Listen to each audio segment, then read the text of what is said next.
وحده والصلاة والسلام على من لا نبي بعده وبعد. فقد قال الله تبارك وتعالى في القرآن المجيد والفرقان الحميد: أعوذ بالله من الشيطان الرجيم. وإنه لكتاب عزيز لا يأتيه الباطل من بين يديه ولا من خلفه تنزيل من حكيم حميد. رب اشرح لي صدري ويسر لي أمري واحلل عقدة من لساني يفقهوا قولي. رب زدني علما اللهم رب زدني علما اللهم ألهمني رشدي وأعذني من شر نفسي. محترم حاضرین، ہر قسم کی حمد و ثنا، بڑائی و کبریائی، تعریف و تسبیح اس اللہ وحدہ لا شریک، خالق کائنات، مالک ارض و سما کے لیے لائق و زیبا ہے، جو تنہا ہم سب کا پالنہار ہے، جس نے ہماری ہدایت کے لیے کتاب ہدایت کو اتارا. بے بہت درود و سلام ہو پیارے نبی جناب محمد رسول اللہ صلی اللہ علیہ وسلم پر، جو اس کائنات کے لیے رشد و ہدایت بن کر تشریف لائے. وہ ذات مقدسہ مبارکہ مطہرہ کہ رب العزت نے جنہیں رحمت کائنات بنا کر بھیجا اور جن کے ذریعے اہل کائنات کی ہدایت کا اور رہنمائی کا بندوبست فرمایا. اللہم صلی علی محمد وعلی آل محمد کما صلیت علی ابراہیم وعلی آل ابراہیم انکا حمید مجید. اللہم بارک علی محمد وعلی آل محمد کما بارکت علی ابراہیم وعلی آل ابراہیم انکا حمید مجید. محترم حاضرین، قرآن حکیم اللہ کا کلام ہے اور یہ اللہ کی صفت ہے. اللہ تعالیٰ نے جبرائیل علیہ السلام کے ذریعے ہم سب انسانوں کی ہدایت کے لیے اس کلام کو پیارے نبی جناب محمد رسول اللہ صلی اللہ علیہ وسلم کے قلب اطہر پر اتارا، اور پھر اللہ تعالیٰ نے اس کی حفاظت کی خود ذمہ داری لی. جب یہ کلام پاک جبرائیل علیہ السلام کے ذریعے پیارے نبی جناب محمد رسول اللہ صلی اللہ علیہ وسلم کے قلب اطہر پر اترتا تو آپ صلی اللہ علیہ وسلم اس کو یاد کرنے میں جلدی کیا کرتے تھے تاکہ بھول نہ جائیں. تو اللہ تعالیٰ نے یہ آیت نازل کی: لا تحرک به لسانک لتعجل به ان علینا جمعه وقرآنه فاذا قرأناه فاتبع قرآنه ثم ان علینا بیانه. اللہ اکبر.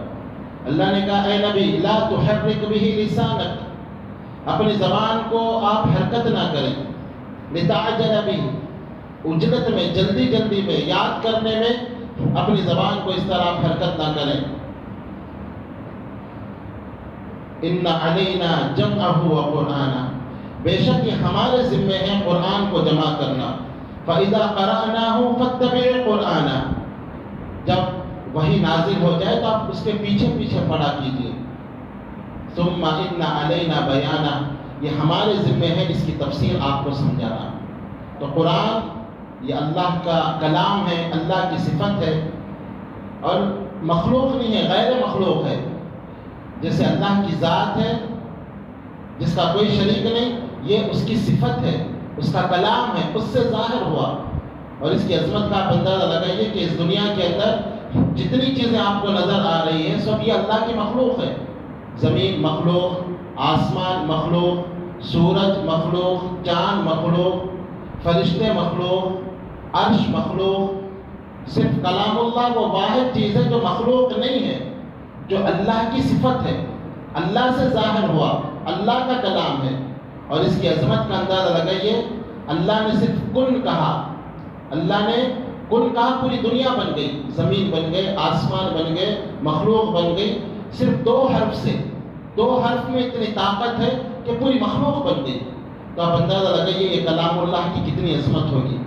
اسی لیے اللہ نے سورہ حشر میں فرمایا لو انزلنا هذا القرآن على جبل لرأيته خاشعا متصدعا من خشیۃ اللہ، کہ اگر ہم اس کلام کو، اس قرآن کو کسی مضبوط اور بڑے پہاڑ پر نازل کرتے، لرأیتہ، البتہ آپ اس کی طرف دیکھتے، خاشعا متصدعا من خشیۃ اللہ، وہ جھک جاتا، وہ ریزے ریزے ہو جاتا، وہ دب جاتا اللہ کی خشیت سے۔ یہ کلام کی ہیبت ہے، اور اس کی ہیبت کا اندازہ لگائیے، کلام کی ہیبت کا، کہ جب اللہ تعالیٰ کچھ کلام کرتا ہے تو اس کی ہیبت سے فرشتے بے ہوش ہو جاتے ہیں۔ اللہ اکبر! فرشتے جو ایک عظیم الشان مخلوق ہے، جو ایک طاقتور مخلوق ہے، وہ فرشتے اس کلام کی ہیبت کو برداشت نہیں کرتے اور وہ بے ہوش ہو جاتے ہیں۔ جب ہوش آتا ہے تو آپس میں پوچھتے ہیں ماذا قال ربکم، تمہارے رب نے کیا کہا؟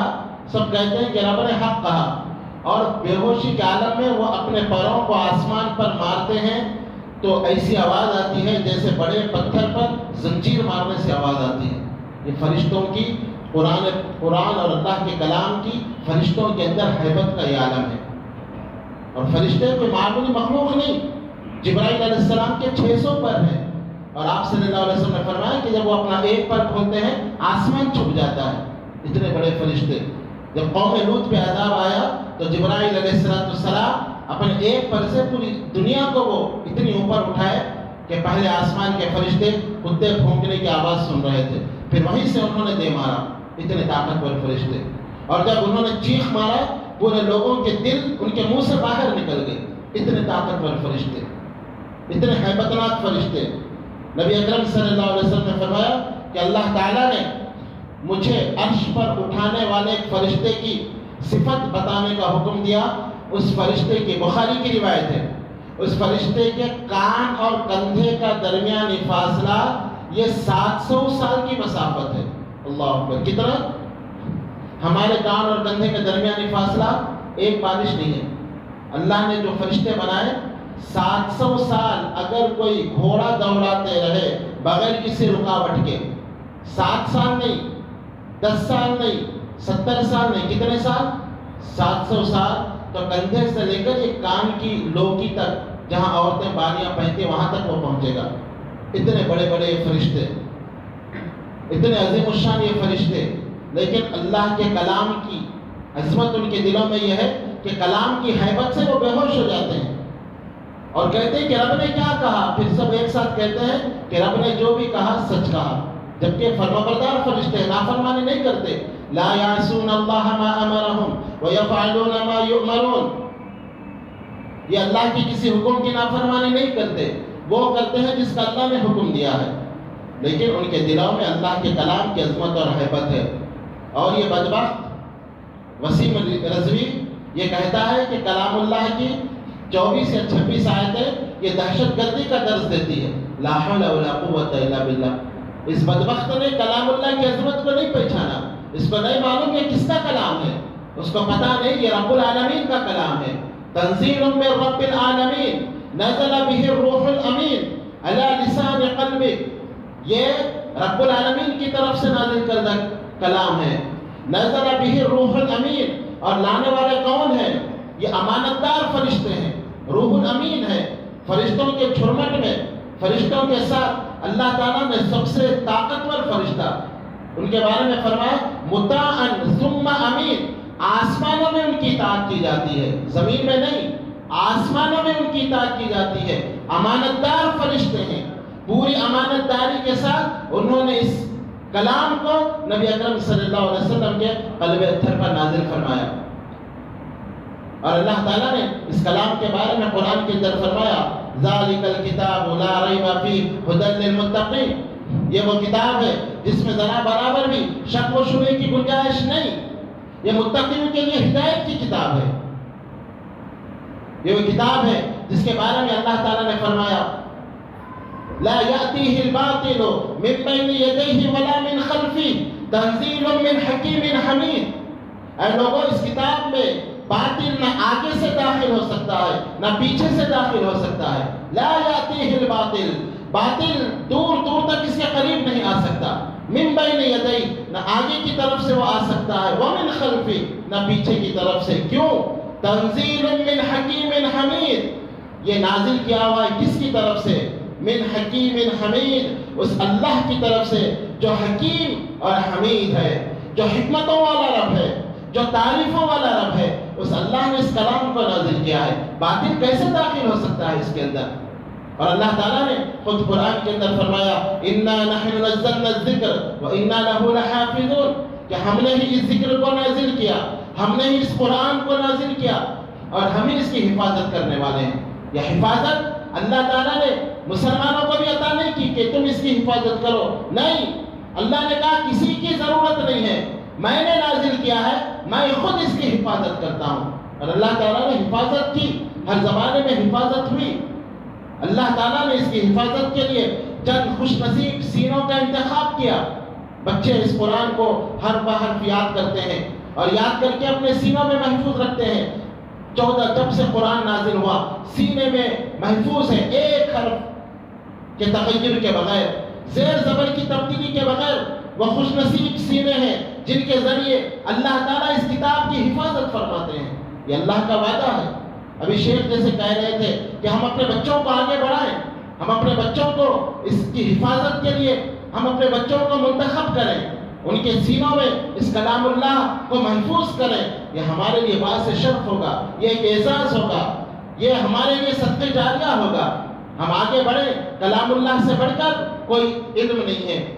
اللہ کے نبی صلی اللہ علیہ وسلم نے فرمایا خیرکم من تعلم القرآن وعلمہ، سب سے بہتر انسان تم میں وہ ہے جو قرآن کو سیکھے اور اس کو سکھائے۔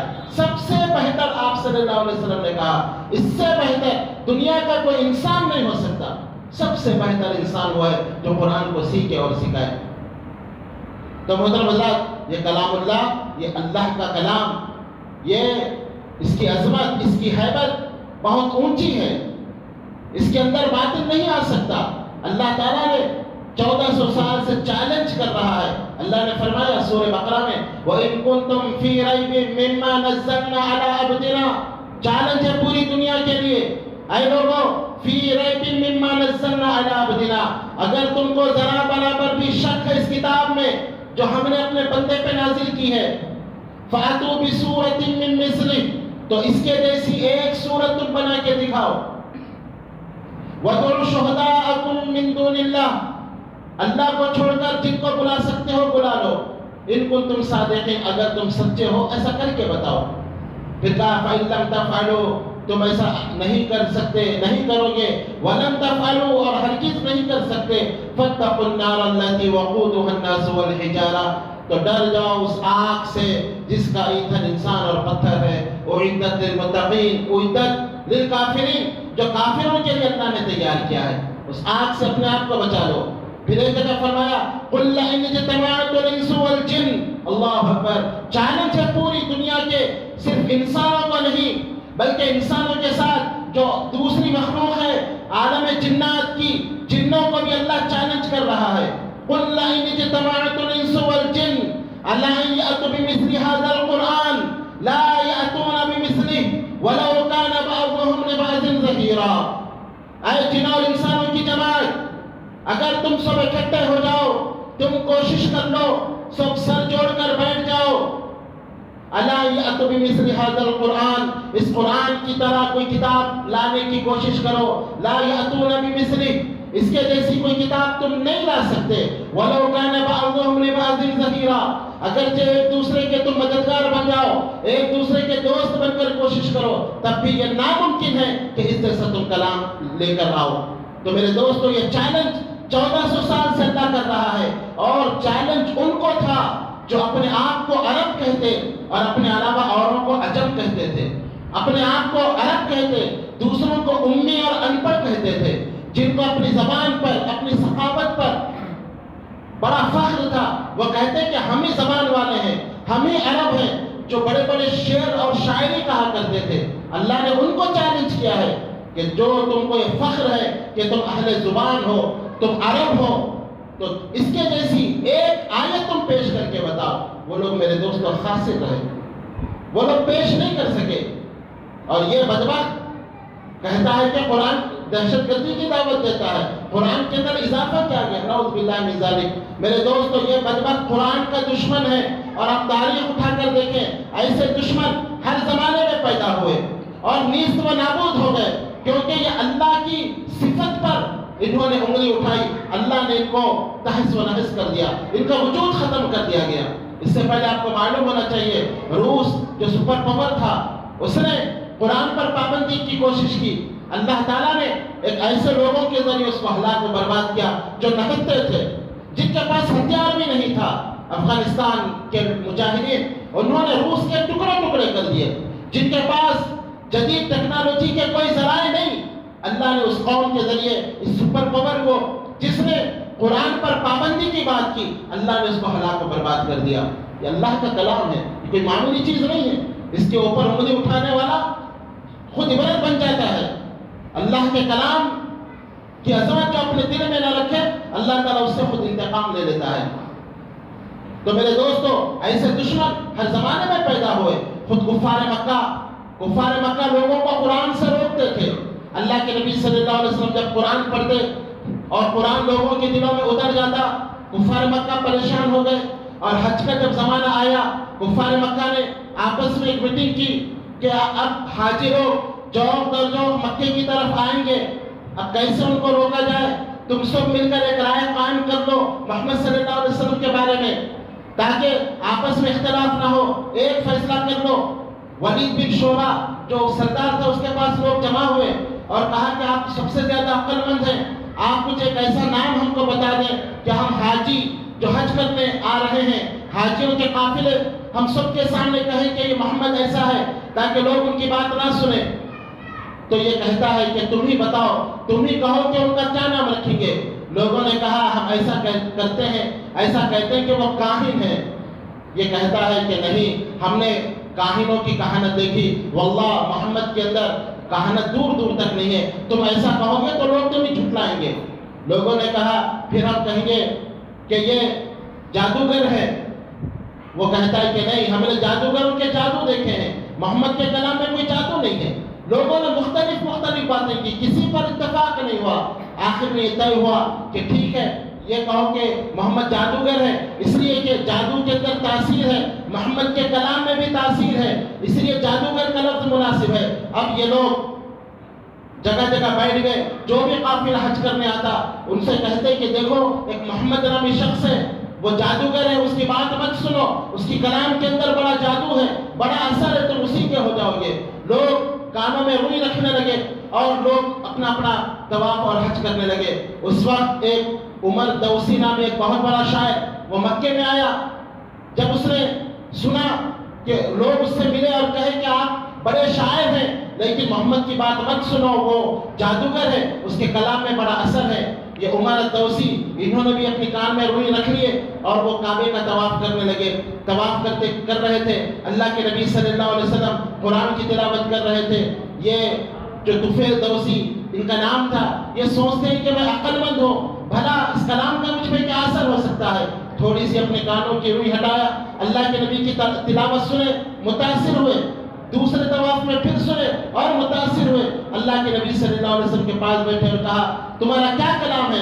اللہ کے نبی صلی اللہ علیہ وسلم نے کلام پیش کیا، اسلام قبول کر لیے، کہ یہ تو کلام دلوں میں اتر جاتا ہے۔ اشہد ان لا الہ الا اللہ پڑھ کر انہوں نے اسلام قبول کر دیا۔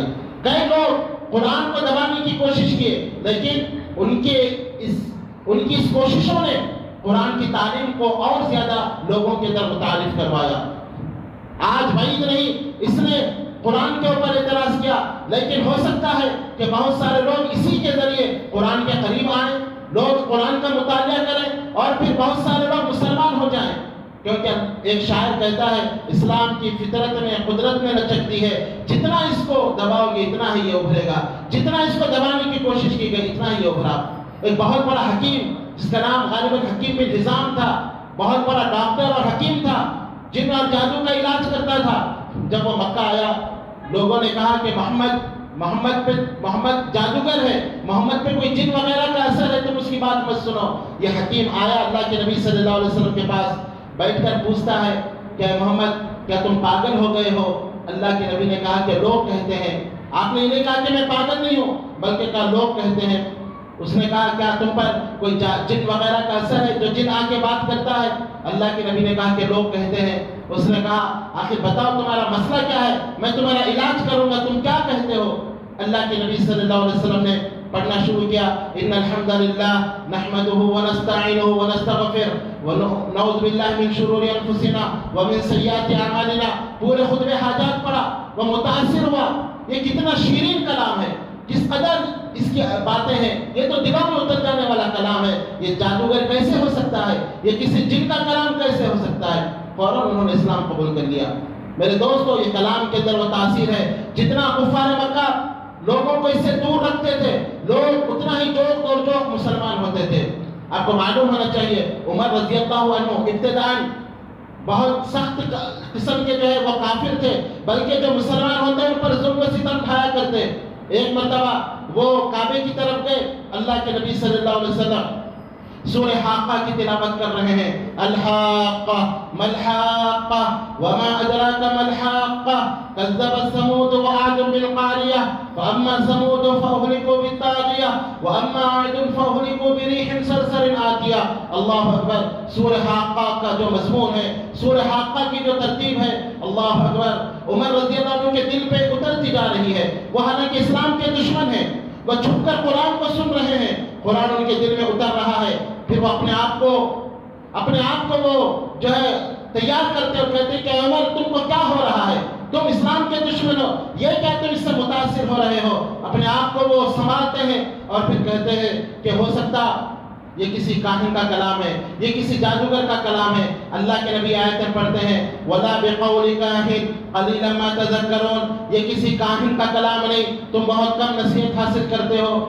وہ دل میں سوچتے ہیں ہو سکتا ہے کسی شاعر کا کلام ہے۔ اللہ کے نبی آیت پڑھتے ہیں، وَلَا بِقَوْلِ شَاعِرٍ قَلِيلًا مَا تَذَكَّرُونَ، یہ کسی شاعر کا کلام نہیں، تم بہت کم نصیحت حاصل کرتے ہو۔ اللہ اکبر۔ عمر رضی اللہ عنہ پریشان ہے، میں دل میں سوچ رہا ہوں۔ اللہ کے نبی جواب دیتے جا رہے ہیں، سوچا شاعر کا کلام ہے، نبی نے فوراً آیت پڑھی، وَلَا بِقَوْلِ شَاعِرٍ قَلِيلًا مَا تُؤْمِنُونَ، یہ کسی شاعر کا کلام نہیں، تم بہت کم ایمان لاتے ہو۔ سوچا ہو سکتا ہے کسی کاہن کا کلام ہے، اللہ کے نبی فوراً آیت پڑھے، وَلَا بِقَوْلِ كَاهِنٍ قَلِيلًا مَا تَذَكَّرُونَ، یہ کسی کاہن کا کلام نہیں، تم بہت کم نصیحت حاصل کرتے ہو۔ عمر رضی اللہ عنہ اپنے آپ سے پوچھتے ہیں آخر یہ ہے کیا؟ اللہ کے نبی آیت پڑھتے ہیں، تنزیل من رب العالمین، یہ اللہ کی طرف سے، رب العالمین کی طرف سے نازل کردہ ہوا کلام ہے۔ اور پھر آگے پڑھتے ہیں، وَلَوْ تَقَوَّلَ عَلَيْنَا بَعْضَ الْأَقَاوِيلِ لَأَخَذْنَا مِنْهُ بِالْيَمِينِ ثُمَّ لَقَطَعْنَا مِنْهُ الْوَتِينَ، اے نبی اگر آپ اپنی طرف سے اس میں کسی چیز کا اضافہ کریں، ہم آپ کا دہنا ہاتھ پکڑ کر آپ کی شہرت کو کاٹ دیں۔ اللہ اکبر، اتنی اس کی حفاظت کی گئی۔ عمر رضی اللہ عنہ اس سے متاثر ہوتے ہیں۔ تو میرے دوستو، یہ کلام اللہ سے جو جتنی دشمنی کیا، جتنا اس سے دور ہونے کی کوشش کیا، کلام اللہ کو سنا، اس کے دل میں ایک کتاب اتر گئی۔ آپ کو معلوم ہونا چاہیے جب اللہ کے نبی صلی اللہ علیہ وسلم کی دعوت پھیلتی چلی گئی، حمزہ رضی اللہ عنہ مسلمان ہوئے، اس کے بعد عمر بن خطاب رضی اللہ عنہ بھی مسلمان ہو گئے۔ کفار مکہ بڑے پریشان ہوئے، یہ کیا اسلام پھیلتے جا رہا ہے۔ انہوں نے ایک میٹنگ بلائی اور کہا کہ اس معاملے میں اب سنجیدگی اختیار کرنی چاہیے، اسلام تو پھیلتا جا رہا ہے۔ تو اس وقت عتبہ بن ولید جو ان کا سردار تھا، اس کے پاس لوگ جمع ہو گئے اور کہا کہ کچھ نہ کچھ کرو تاکہ محمد صلی اللہ علیہ وسلم پر کچھ پابندی لگائی جائے، کچھ لینے اور دینے کا معاملہ کر لو۔ عتبہ بن ولید نے کہا کہ ٹھیک ہے، میں جا کر محمد سے بات کرتا ہوں، آخر وہ اس کے ذریعے چاہتے کیا ہیں۔ لوگوں نے کہا کہ ابو ولید آپ ہی اچھی بات کرنے والے ہیں، آپ ہی جائیے اور محمد سے بات کیجئے، مسئلے کو حل کیجئے، لوگ مسلمان ہو رہے ہیں، آخر وہ چاہتے کیا ہیں۔ عتبہ بن ولید اللہ کے نبی کے پاس آتا ہے اور کہتا ہے کہ بھتیجے، جو معاملہ ہے تم دیکھ رہے ہو، تمہاری دعوت کے ذریعے بھائی بھائی کا دشمن ہو رہا ہے، معاشرے کے اندر ایک نعوذ باللہ ایک فتنہ فساد پھیل چکا ہے، لوگ آپس میں لڑائی جھگڑا کر رہے ہیں، کیا تم اس کے ذریعے اگر مال چاہتے ہو، اللہ کی قسم ہم سب چندہ کر کے تم کو سب سے بڑا مالدار بنا دیں گے۔ اگر تم اس کے ذریعے کوئی عہدہ اور منصب چاہتے ہو تو ہم سب تم کو اپنا سردار اور بادشاہ بنا دیں گے۔ اگر تم اس دعوت کے ذریعے کسی خوبصورت لڑکی سے نکاح کرنا چاہتے ہو تو سب سے خوبصورت 10 عورتوں سے ہم تمہارا نکاح کرا دیں گے، تم جو چاہتے ہو ہم کرنے کے لیے تیار ہے، لیکن تم اپنی دعوت سے باز آؤ، اپنی دعوت کو یہیں پر ختم کرو، کچھ ہم سے لے لو اور تم ذرا خاموشی اختیار کرو۔ اللہ کے نبی صلی اللہ علیہ وسلم نے ان سے کہا کہ چچا کیا تم نے اپنی بات پوری کر لی؟ اس نے کہا کہ ہاں۔ آپ صلی اللہ علیہ وسلم نے سورہ حامیم سجدے کی آیتیں اس کے سامنے پڑھنا شروع کر دی۔ جیسے جیسے آپ صلی اللہ علیہ وسلم پڑھ رہے تھے، وہ جیسے بادشاہ لوگ تکبر کے ساتھ بیٹھتے ہیں، اپنے دونوں ہاتھوں کو پیچھے ٹیک لگا کر اللہ کے نبی کی بات سن رہا تھا۔ آپ صلی اللہ علیہ وسلم نے جیسے اس آیت پہ پہنچے کہ اللہ کے نبی اگر یہ آپ کی بات نہیں مانتے تو آپ ان کو اس عذاب کی خبر سنا دو جو آج وہ سمود پر آئی تھی، اس چنگار کی، اس چیخ کی خبر سنا دو جو آج وہ سمود کے اوپر آئی تھی۔ جیسے یہ آیتیں پڑھے وہ سیدھے ہو کر بیٹھ گیا، اللہ کے نبی صلی اللہ علیہ وسلم کے منہ پر ہاتھ رکھتا ہے، اپنے رشتہ داری کا واسطہ دے کر کہتا ہے اے محمد بس کرو کچھ مت کہو۔ اس کو ایسے محسوس ہو رہا تھا گویا وہ عذاب ابھی اس پر نازل ہوگا، اور پھر وہ اس حالت میں اپنی قوم کی طرف واپس جاتا ہے۔ لوگ دور سے اس کے چہرے کو دیکھ کر سمجھ جاتے ہیں کہ یہ وہ چہرہ نہیں ہے جو جاتے ہوئے اس کا چہرہ تھا۔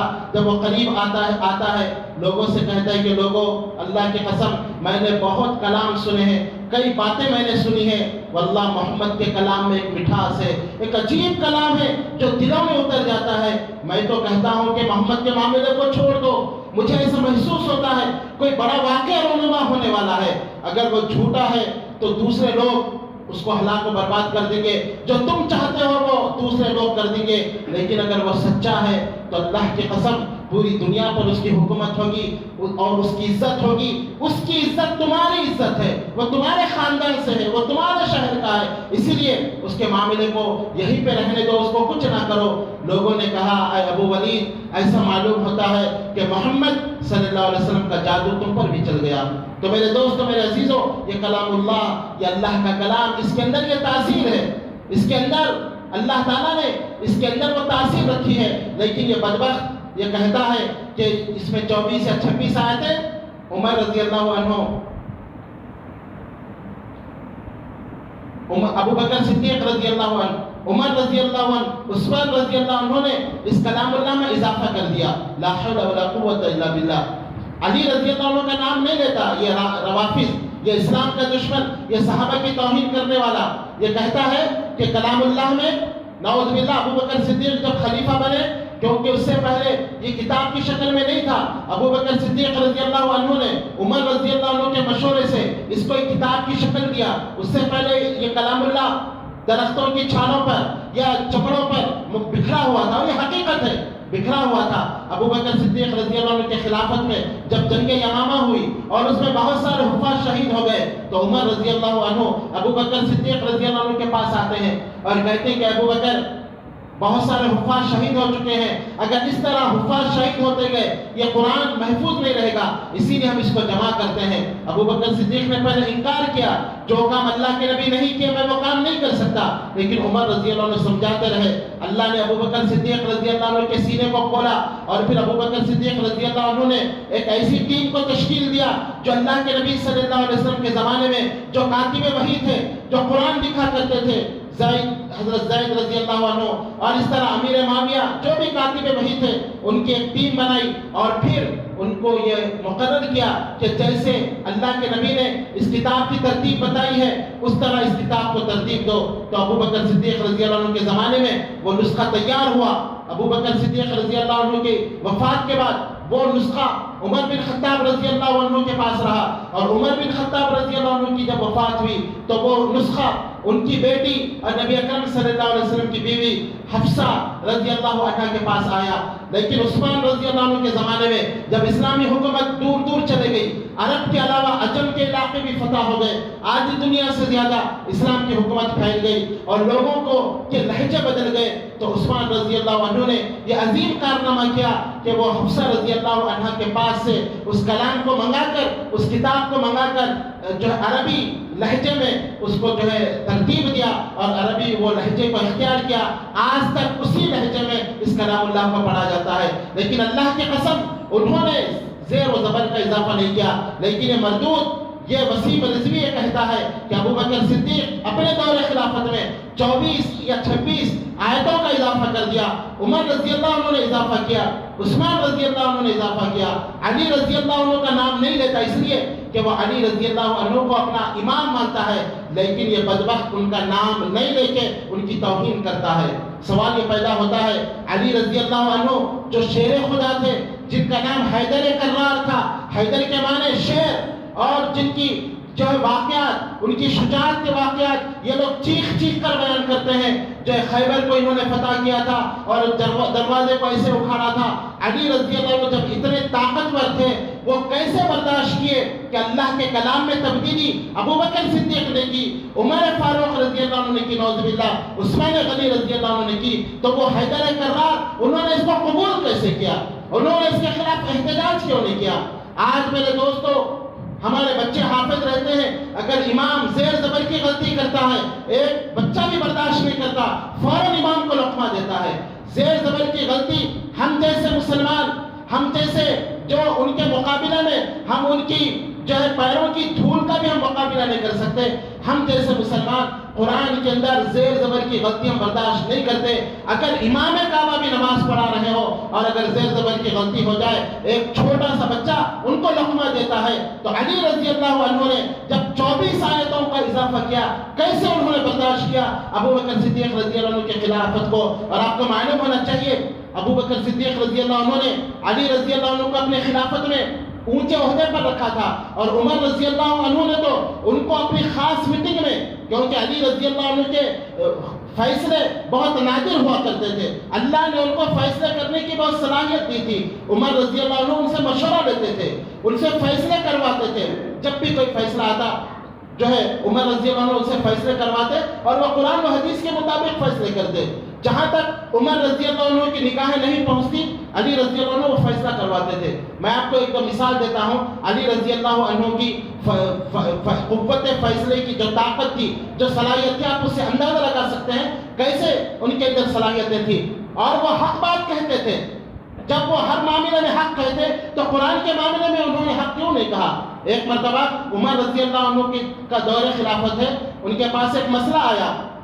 مسئلہ یہ تھا کہ ایک عورت کی شادی ہونے کے 6 مہینے کے بعد اس کا بچہ پیدا ہو گیا. بچہ پیدا ہو گیا تو گھر والوں کو اس کے اوپر اعتراض ہوا, اور گھر والوں نے سمجھا کہ یہ ناجائز بچہ ہے, شادی کے 6 مہینے میں کیسا بچہ ہوتا ہے. عمر رضی اللہ عنہ کے پاس وہ لوگ پہنچے. عمر رضی اللہ عنہ نے بھی غور کیا اور کہا کہ جو 6 مہینے میں ولادت ہو سکتا ہے, ناجائز بچہ ہے, اس عورت کو سنسار کر دو, اس کو پتھر مار مار کے رجم کر دو. علی رضی اللہ عنہ تک یہ بات پہنچی, وہ آئے اور کہا, اے امیر المومنین, قرآن کی روشنی میں یہ بچہ اسی عورت کا ہے. اللہ اکبر. دیکھیں عمر رضی اللہ عنہ, حالانکہ عمر رضی اللہ عنہ کی بھی صلاحیتیں بہت اچھی تھی, ان کے فیصلے پر اللہ نے قرآن کی آیتیں نازل کی.